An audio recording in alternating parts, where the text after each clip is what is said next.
vamos aprender como fazer estruturas de seleção na linguagem Pascal. Então vamos fazer uma demonstração teórica aqui, primeiro através dessa apresentação simples. E temos estruturas simples com o comando if then. Um exemplo bem simples é fazer o seguinte: esse comando simples de fazer a seleção entre uma coisa e uma condição, ele é escrito dessa forma estrutural. Tipo, você tem if, aí dentro do parênteses você coloca uma condição, por exemplo, se uma variável for, o valor de uma variável for maior do que o valor da outra, aí ele processa isso aqui que está entre big e end. Caso não, ele não vai processar. Pronto. Veremos a aplicação desse agora mesmo. Então, ele também pode ser uma estrutura um pouco mais complexa, mais completa, que é utilizando o comando if then else. Ou seja, o que é que ele faz?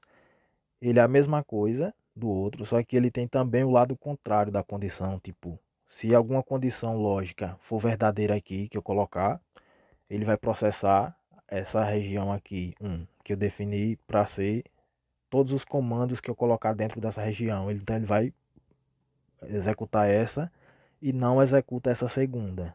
Essa segunda parte que está entre esse segundo begin e end, ele não vai processar. Bem, e uma coisa que você deve notar aqui é que nessa estrutura de comandos if, else, then, você não precisa botar ponto e vírgula aqui antes de else. Se botar ele dá erro. É só um caso que o criador da linguagem definiu dessa forma. Não sei por que ele definiu assim, mas a linguagem é assim, certo? Aqui nós temos um programa simples que tem a aplicação lógica de como se aplica esse comando if, then, else. Ou seja, tem vários deles um dentro do outro. Então, o que é que esse programa faz? Definir o nome dele ser média de notas. Aqui tem que ter um ponto e vírgula. Salva. Eu defini uma variável chamada nota e defini que ela é do tipo real. E aí eu peço para ele escrever na tela essa frase aqui, certo? E aí em seguida eu peço para o usuário digitar um valor real. E assim que o usuário digitar e clicar na tecla Enter, ele vai adicionar o valor que o usuário digitou e vai adicionar isso na variável nota. Bem, então quando ele chegar aqui nessa região aqui, certo? Ele já vai estar com o valor da variável nota. Logo, eu posso utilizar disso para poder fazer condições, selecionar situações em que, tipo, se a nota tiver um valor numa região, eu mando ele processar alguma coisa, senão ele processa outra. Então eu posso programar as condições. É aqui onde está a essência de um programador, por exemplo. A essência de um programador começa por aqui. Por quê? Porque ele tem que saber selecionar situações. Então, digamos que aqui talvez seja a parte que a galera não entende, entendeu? O coração da lógica está aqui, nesse tipo de aplicação de comandos. Por exemplo, se a variável... Entenda muito bem a explicação que eu vou dar agora. Eu coloco o programa aqui, certo? Se fosse só o if then, de forma simples, seria só isso. Eu vou até botar assim para você não enxergar os outros. Pronto. Seria só isso. Botaria um ponto e vírgula aqui e pronto. Aí ele ia fazer o que? Se a nota tiver entre 0, ou seja, se ela for menor que 0 ou maior que 10, digitou errado. A nota não está no intervalo. Pronto. E aí o programa terminaria, ele mostraria isso. E caso você digitar certo, o que é que ele faria? Essa condição não seria verdade, nenhuma das duas. E aí ele simplesmente não escreveria nada, ele já passaria para aqui, para essa linha, certo? Então ele só processa isso aqui se a condição que está imposta aqui entre parênteses for satisfeita, certo?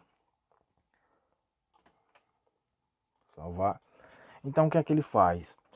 Se a nota tiver no intervalo menor que 0 e maior que 10, então não é certa, porque eu só quero uma nota no intervalo 0 a 10. Então nesse caso o usuário digitou errado, ele processa só isso, mostra essa frase, ignora isso, porque ele ou processa um ou outro, conforme está dizendo aqui, né?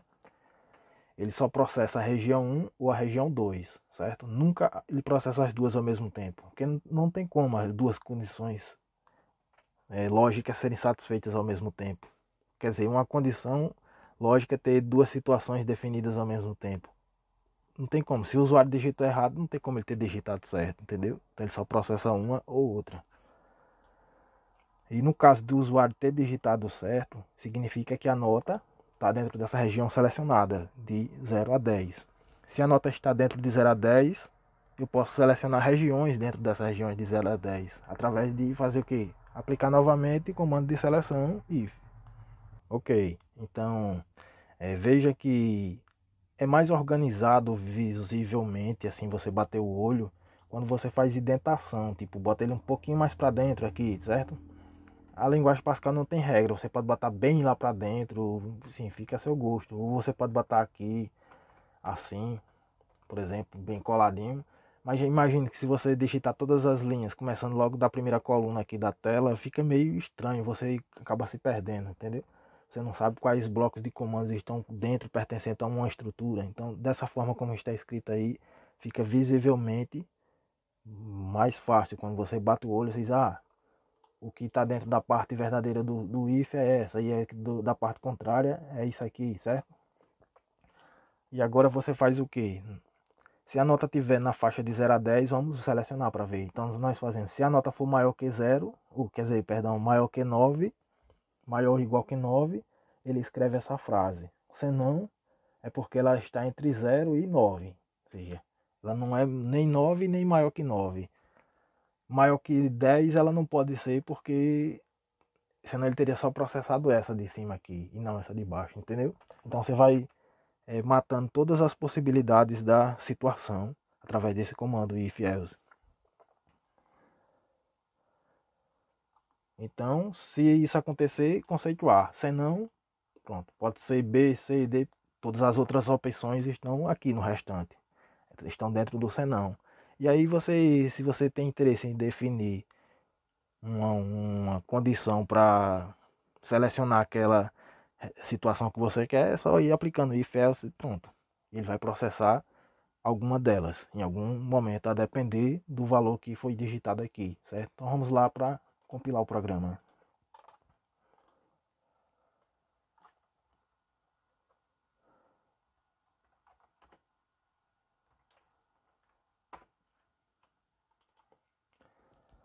Muito bem, vemos que ele não compilou apresentando erros, então deve ter gerado o executável. Pronto, gerou sim, ele aqui. Você olha lá e vê que ele gerou ponto barra para poder executar no sistema Linux. Se você fizer no Lazarus IDE, ele vai executar no sistema Windows naquela tela preta que foi mostrado no início da aula 1. Então vá lá no vídeo da aula 1 e veja como foi que eu fiz. Caso você tenha se deparado com esse vídeo 2 e não tenha visto o início. Então volte lá e veja, que é bem simplesinho. Bom, então digita o valor da nota. Eu vou digitar -3. Ou seja, o que é que ele tem que fazer? Está fora da faixa de 0 a 10. Então é só para ele apresentar essa frase aqui e não processar nenhuma dessas outras. E ele vir para aqui. Eu vou até botar assim, botar outra frase aqui, dizer fim.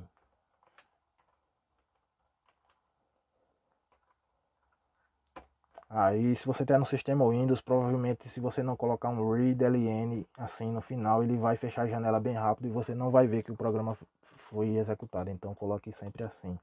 Então já que alteramos, vamos matar o processamento, dando Ctrl Z ou Ctrl C e compilar novamente. Compilamos, pronto, ok, agora sim. Pronto, digita o valor da nota, -3. Dá um Enter. Digitou errado, a nota não está no intervalo zero. Viu só que foi isso que eu disse?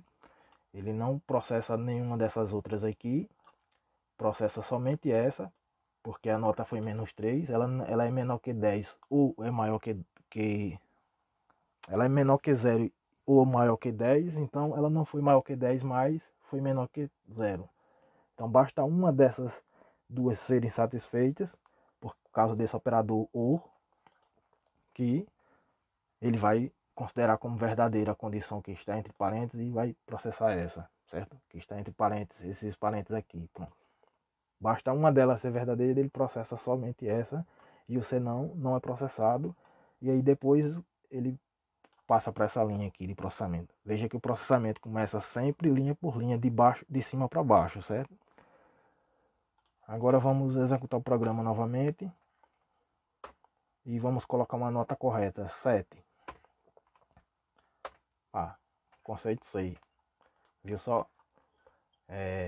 A nota foi 7, então ela não é menor que 3 e nem maior que 10, então está entre 0 e 10. Logo, essa condição não pode ser satisfeita, vai processar toda essa que está selecionada aqui. Só que como tem mais comandos if aqui dentro, ele vai perguntar, a nota é maior ou igual que 9? Não. Se ela era 7, não tem como ser maior ou igual que 9. Então ele não processa isso que está selecionado agora. Então pode ser que ele processe isso que está selecionado agora, se as condições forem satisfeitas. Muito bem, então ele pergunta, a nota é maior ou igual que 8 e menor ou igual que 9, ou menor que 9? Não. Se eu digitei 7, não tem como essa condição aqui ser satisfeita. Se ela não é satisfeita, então ele não processa isso, vai processar o contrário disso. Então ele processa essa parte aqui. Só que como esse contrário aí tem novamente um novo bloco para selecionar a situação, então ele pergunta, se a nota for maior ou igual que 7 e nota menor que 8, sim, uma dessas condições foram satisfeitas. Por quê? Porque a nota era igual a 7. Então se ela for maior ou igual que 7, então ela foi igual a 7, pronto. Então a condição foi satisfeita. O que foi que ele fez? Processou isso. E como ele só pode processar uma por vez, não pode processar as duas ao mesmo tempo, então ele não processa essa daqui, reprovado em si, processa só essa. Portanto, foi isso que aconteceu. Veja que ele fez isso. Então, esse é o coração da lógica para uma pessoa saber programar, entendeu? É só saber utilizar o comando if e else um dentro do outro e pronto. Se você entendeu isso aqui, você já está num bom caminho para ser um bom programador, certo? Então vamos agora para a próxima aula.